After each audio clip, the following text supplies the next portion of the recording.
Saya nak terus mengenai satu perkara lagi yang hari ini menjadi perbahasan yang juga disebut oleh Mak Menteri Besar dalam laporan pelajaran mengenai rumah mampu milik. Saya tengok ramai ahli wakil rakyat, pembangkang kerajaan bersetuju. Ini masalah kita bersama, masalah rakyat negeri Selangor. Yang mana saya hari ini banyak cadangan yang saya tengok ada yang boleh diterima, dan saya juga nak ambil perbahasan mengenai rumah mampu milik. Ya, Mak Menteri Besar, kita sedia maklum kesukaran hari ini.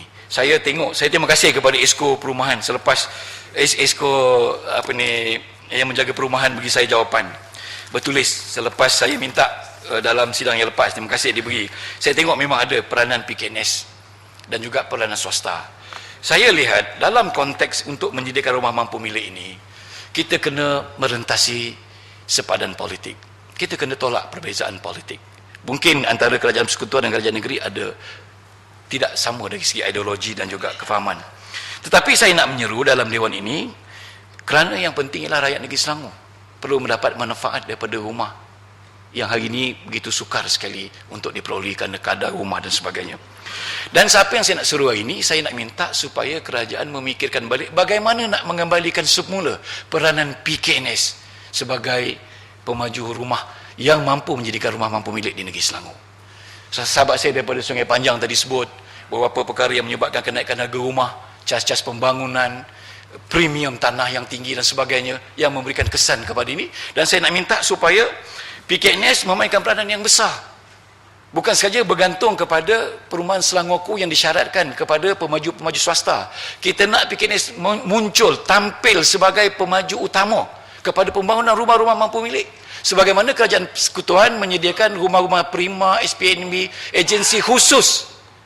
Sebab itu kita nak, supaya nak menyelesaikan masalah perumahan di negeri Selangor ini, saya nak menyeru supaya usaha sama, suasana menang-menang di Selangor, supaya hari ini saya pun tanya dengan prima, berapa banyak yang dah prima buat di negeri Selangor? Ada beberapa halangan. Sebab itu kita nak, supaya saya nak menyeru dalam dewan ini, Tuan Speaker, kalau boleh beri ruang bersama. Kita bina rumah mampu milik untuk rakyat negeri Selangor. Ini kepentingan bersama. Sebagaimana kita selesaikan isu air atas kepentingan bersama. Bukan kepentingan mana-mana pihak pun. Sebab yang untung rakyat dalam negeri Selangor.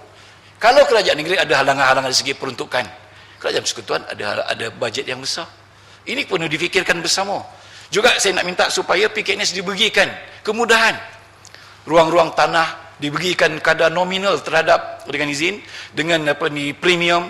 Dia bagi, tidak perlu kena diberikan cas-cas pembangunan sebagainya. Berikan mereka keistimewaan supaya mereka boleh bina rumah yang baik. Hari ini jalan-jalan di negeri Selangor, saya terima kasih rakan-rakan daripada Bukit Gasing sebut, banyak hari ini jajaran-jajaran baru dibina di kawasan-kawasan seperti di Lata, WCE yang akan dibina. Ini semua kawasan-kawasan pembangunan. Kalau kita bina rumah mampu milik di kawasan koridor baru ini, saya percaya kalau kemudahan dekat, ada transport yang kemudahan pengangkutan yang baik, sekalipun jauh sedikit mereka mampu.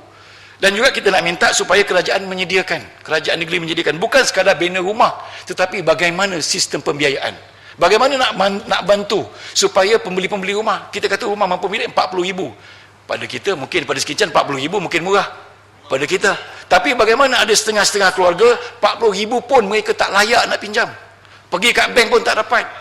Bagaimana skim pembiayaan yang boleh dibantu oleh pihak kerajaan nak bantu rakyat ini sebagaimana kita harapkan.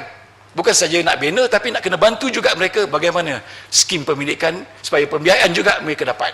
Sebab itu saya nak menyeru sekali lagi dalam isu rumah ini, beri peluang kepada Prima, SPNB dan agensi-agensi pusat untuk sama-sama membangun dan membantu rakyat negeri Selangor supaya pembangunan dapat dibantu. Sebab selama ini pun yang bangunkan negeri Selangor ini bukan kerajaan negeri berseorangan. Kerajaan persekutuan lah hari ini yang banyak merangsang ekonomi di negeri Selangor.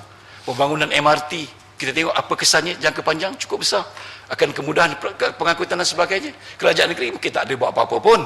Yang Mohd Speaker, Esko, dulu jadi Esko pun rancang macam-macam. Hari ini tak buat apa-apa pun. Tak, duduklah, nanti jawab masa ni. Duduk. Tak payahlah, nanti gulung lah. Habiskan Penang dulu. Dia nak habiskan. Duduk. Sekarang Penang boleh habiskan? Tuan Speaker, saya bukan nak tanya soalan dulu. Yeah. Saya sebab saya bangun ni, saya nak tanya soalan sebab kalau tak ada jawapan yang jelas, ni peraturan saya tak apa? dapat memberi jawapan yang baik untuk dia. Dah terbiasa. Okay, saya minta. Kerajaan ada masa untuk menjawab nanti. Tuan Speaker. Sekarang ni Ya, memang ada masa jawab. Tapi kalau hujah dia tak faham, saya tak dapat jawab dengan baik. Sebab tu saya Ini nak hujah ke? Supaya nanti saya jawab dengan baik. Sebab ada Okey, pematang bagi tak pertanyaan ni. Tak apalah, sudah bagi. Okey, jadi nanti tak Okey, ada jawapan yang baik. duduk. Okey, masa dulu.